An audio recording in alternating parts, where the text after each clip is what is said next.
Praise the lord. ఈరోజు మీ కొరకు దేవుని వాగ్దానం. మీ అందరికీ ప్రభు నామములో వందనాలు తెలియజేస్తున్నాను. మీరు తెలియజేస్తున్న మీ సమస్యలన్నిటి కొరకు నేను ప్రార్థన చేస్తున్నాను. తప్పకుండా దేవుడు మిమ్మల్ని దీవించి ఆశీర్వదిస్తాడు. ఈ యొక్క సందేశం మీకు ఆశీర్వాదకరంగా ఉన్నట్లయితే లైక్ చేయండి, కామెంట్ చేయండి, షేర్ చేయండి. ఈ ఛానల్ని సబ్స్క్రైబ్ చేసుకోండి. ఈరోజు వాగ్దానం కీర్తన గ్రంథము 94వ అధ్యాయము 13వ వచనం. నీతిమంతుల కష్ట దినములను పోగొట్టి వారికి నెమ్మది కలగజేయుదువు.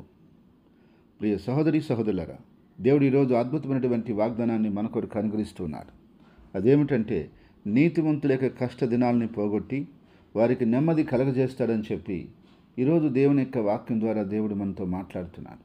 అవును నా ప్రియ సహోదరి సహోదరుడా, ఈరోజు నువ్వు అనుకుంటున్నావా, ఎన్ని దినాలు ఈ శ్రమలు, ఎన్ని దినాలు ఈ కష్టాలు, ఎన్ని దినాలు ఈ శోధనలు, ఎన్ని దినాలు యొక్క నా జీవితంలో ఇలాంటి కష్టకరమైన పరిస్థితి, నా జీవితం ఎందుకు ఇలా ఉన్నది అని నువ్వు అనుకుంటున్నావా? నేను దేవుడిని నమ్ముకున్నాను కదా, దేవుడు నాకు సహాయం చేయడా, దేవుడు నన్ను చూడటం లేదా, దేవుడు నాకు మేలు చేయడా, నన్ను నడిపించడా, నా జీవితకాలం ఇలాగే పడాలా, ఇదే బాధలా అని అనుకుంటున్నావా? అయితే ప్రభు అంటున్నాడు, నా ప్రియ సహోదరి సహోదరుడా, నీ కష్ట దినాల్ని ఆయన పోగొడతాడు. నీకు నెమ్మది లేదు ఇప్పుడు, సమాధానం లేదు ఇప్పుడు, కానీ దేవుడు నీకు సమాధానం ఇవ్వబోతున్నాడు. ఎందుకనగా నీతిమంతులు అలాగే కష్టంలో బాధలో ఉండటము దేవుని చిత్తం కాదు.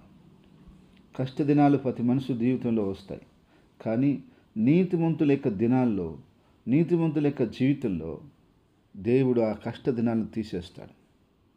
వారు పోగొట్టుకున్నటువంటి ఆ యొక్క నెమ్మదిని, సంతోషాన్ని, సమాధానాన్ని మళ్ళా ఇస్తాడు. కాబట్టి నా ప్రియ సహోదరి సహోదరుడా, ఈరోజు నువ్వు ఏ కష్టమును బట్టి నువ్వు నెమ్మదిని కోల్పోయావు, సమాధానాన్ని కోల్పోయావు, ఆరోగ్యాన్ని బట్టా, నీకున్నటువంటి అనారోగ్య పరిస్థితిని బట్టా, నీకున్న ఆర్థిక ఇబ్బందులను బట్టా, నీకున్నటువంటి కుటుంబ సమస్యలను బట్టా, పిల్లల సమస్యలను బట్టా, ఉద్యోగంలో ఎదురవుతున్న సమస్యలను బట్టా, వ్యాపారంలో వస్తున్న నష్టాలను బట్టా, లేకుంటే నీకున్నటువంటి శత్రు పోరాటాలను బట్టా, ఏ కారణాల చేత, ఏ విషయాల చేత నువ్వు నెమ్మదిని కోల్పోయి ఈ యొక్క కష్టాలు, ఈ బాధలు ఎన్నాళ్ళు అని చెప్పి నువ్వు వాపోతున్నావు, ఆ యొక్క కష్టాలని, ఆ యొక్క బాధలని, ఆ యొక్క విషయాలన్నింటినీ కూడా నా ప్రభువైన యేసుక్రీస్తు పూర్తిగా తీసేయబోతున్నాడు. ఏ కష్టమైతే నువ్వు పడ్డావో, ఏ బాధలైతే నువ్వు పడ్డావో, ఏ దుఃఖంతో నువ్వు ఉన్నావో, వాటన్నిటి నుంచి ప్రభు పరిపూర్ణమైన విడుదల నీకు దేవుడు దయచేయబోతున్నాడు. ఎందుకనగా దేవుడు మాట సత్యం. నీతిమంతుల కష్ట దినాలను పోగొడతానని చెప్పాడు. కాబట్టి నీ జీవితంలో ఏ కష్ట దినాలు అయితే నువ్వు ఉన్నాయనుకుంటున్నావో, ఆ కష్ట దినాలన్నింటినీ కూడా నజరేయుడైన యేసుక్రీస్తు నామములో తొలగిపోవునుగాక. ఇప్పుడే ఆ దినాలన్నీ కూడా ముగిసిపోవునుగాక.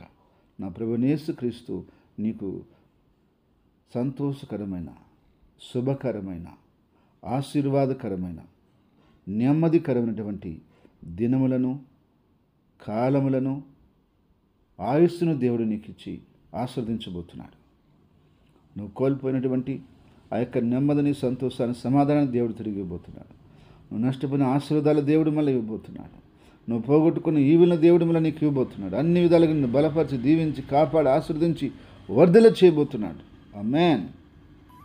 ప్రార్థన. ప్రేమగల తండ్రి, పరిశుద్ధమైన దేవానికి స్తుతులు, స్తోత్రాలు చెల్లిస్తున్నాను. నీతిమంతుల కష్ట దినాలను తీసేస్తానన్నావు. నీ బిడ్డల జీవితంలో ఉన్న కష్ట దినాలను మీరు తీసివేసి, అయ్యా నెమ్మది కలగజేసి, సమాధానం ఇచ్చి, ఆశీర్వాదాలు ఇచ్చి, మేలుతో సంతోషం నింపారు. నీ బలమైన కార్యాలు, బలమైన మేలులు ప్రభాని ప్రజలకు అనుగ్రహించమని, ఆశీర్వదించమని, నువ్వు తోడు నడిపించమని ప్రార్థిస్తున్నాను. కృపాక్షేమాలతో, ఆరోగ్యాలతో నింపండి ప్రభా. నాయన నీ బిడ్డలకు ఉన్నటువంటి ప్రతి ఇరుకు ఇబ్బంది తొలగించండి, వ్యాధి బాధలను తీసేయండి, ఆరోగ్య సమస్యలను తీసేయండి, ఆర్థిక సమస్యలను తీసేయండి, మానసిక శారీరక ఒత్తిళ్లను తీసేయండి. అన్ని విధాలుగా నీ ప్రజలను ఆదుకోమని, అయ్యా నీ ప్రజలను దీవించి కాపాడమని ప్రార్థిస్తున్నాం. ఈరోజు పుట్టినరోజుని, వివాహ దినమును జరుపుకున్న వ్యక్తుల్ని, బిడ్డల్ని, కుటుంబాన్ని పేరు పేరు మీరు బలపరిచి, దీవించి, ఆశీర్వదించి కాపాడమని యేసుక్రీస్తు నామములో ప్రార్థిస్తూ అడిగేడుకుంటున్నాను తండ్రి. Amen, amen, amen.